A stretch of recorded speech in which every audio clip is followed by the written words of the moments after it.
Today we're going to explore handstands, but to do so we need to explore our foundation, our hands and our wrists, our forearms, and also learning about our core so that we're strong, we're stable, and we don't banana and collapse our spine.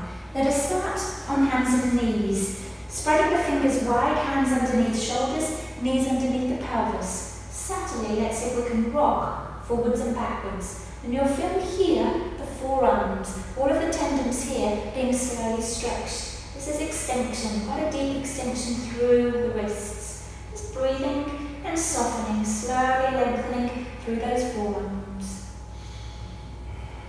Now once we've done this a few times with the palms in our regular position, we're going to see if we can turn our hands around. So this time my fingers are facing towards me, and then I'll do the same.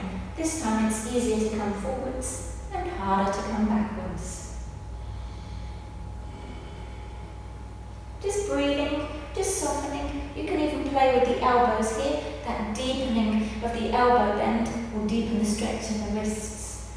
Then I'm going to flip my hands so the palms face upwards, middle fingers point inwards towards each other.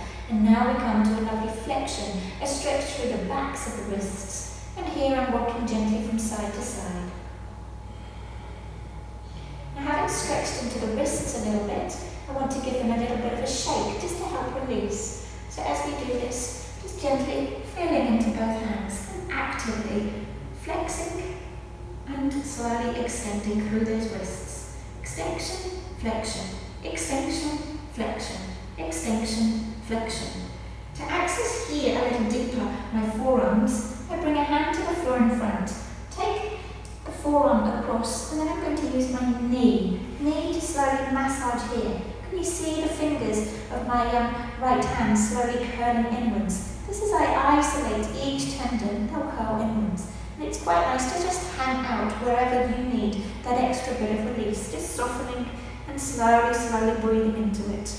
We'll then swap, bring this other forearm across, my other knee onto the forearm, and gently massage into the forearms.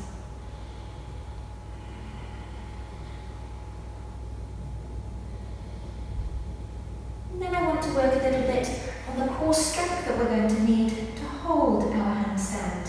I'll intertwine fingers here, elbows, nice tight tripod into the floor, feet step back. Try not to lift the buttocks too high, try not to let the pelvis drop, but to keep here a nice solid plank. The shoulders have lifted and these haven't collapsed, and we can breathe here, just holding it steady, just checking inwards where you can feel the work. Elbows, forearms pushing downwards, toes pushing downwards, core engaging. Then we can activate, come a little bit higher, up onto our toes, and then slowly back, bend knees, up onto our toes, slowly back. And we'll do 3 more of these. 3, 4, and 5. And then resting in child pose, just pausing for a moment to allow the body to melt, the body to relax.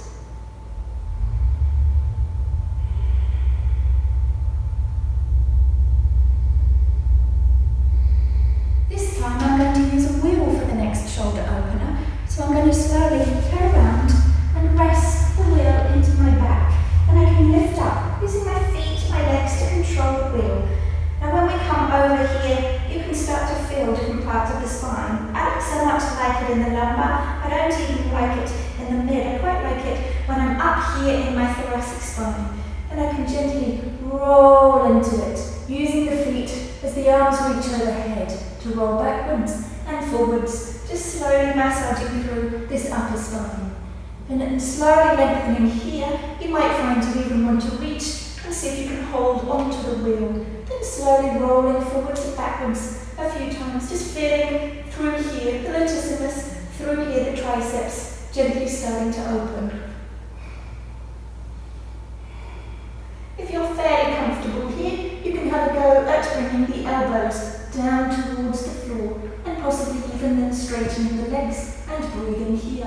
If you want to come even further, intertwine your fingers. Once you've found bind, slowly we can lower that down, and then again we can try straightening the legs and just breathing. And slowly we'll release. calisthenics drills are really good for learning how to move our pelvis in our handstand. Using the pelvis and the shoulders and the fingers for balance will make a fundamental difference to how steady we feel. I'll start in plank here, stepping my feet back, and then slowly, as I rock my weight forwards, I'm going to lift a knee right up into my chest and rock backwards. Lift a knee into my chest, rock backwards. Let us do that 4 more times, each side. 3, 4,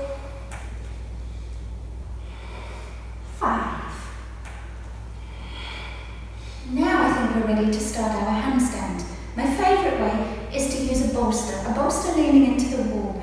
What this does is it helps to train our shoulders that they need to come forwards when we kick up into our handstand. I'll line the tips of my fingers up here with the top of the bolster and then slowly lift up.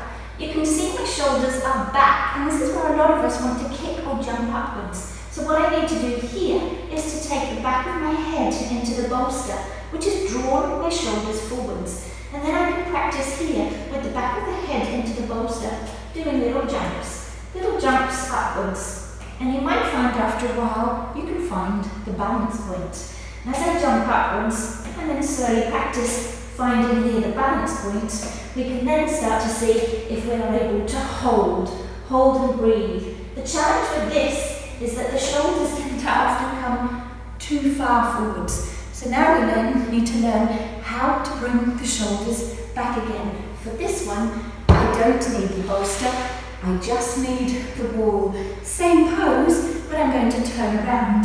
Start with the hands into the floor and then slowly see if I can walk my feet and then bring my shins into the wall. So this is really arching with shoulders forwards. As I bring the hands back in, I want here to tag the shoulders backwards. Keep the knees tightly into the chest and breathe here. 1, 2, 3, 4, and 5. And then slowly we can come out. Now we're ready to try a full handstand.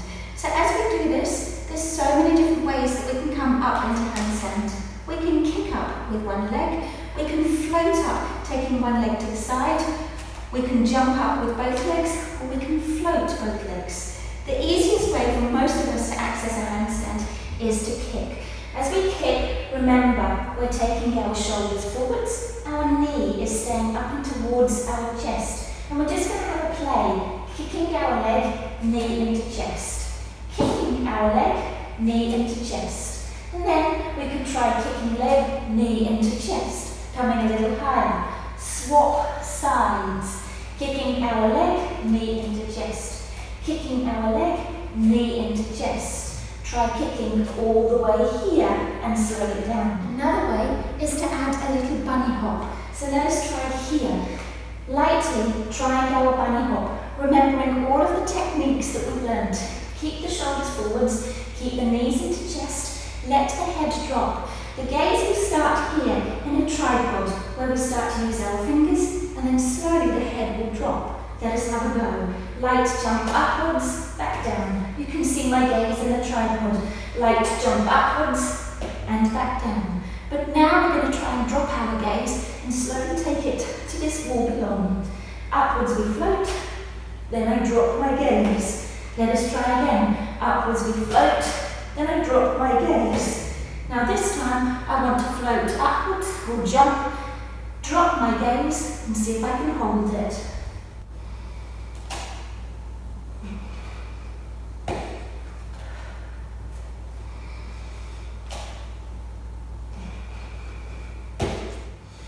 Now as we lift up in towards the beginnings of a pike handstand, using the wall here can be quite helpful. Check the distance that you need to be away from the wall, and as we slowly float upwards using the wall, we can then start to feel here the shoulders coming back. We can even lift a leg upwards to our handstand, and then slowly back to our pike.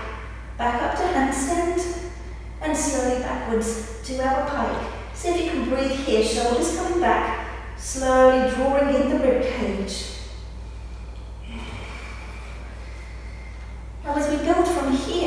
even start kicking upwards from the wall.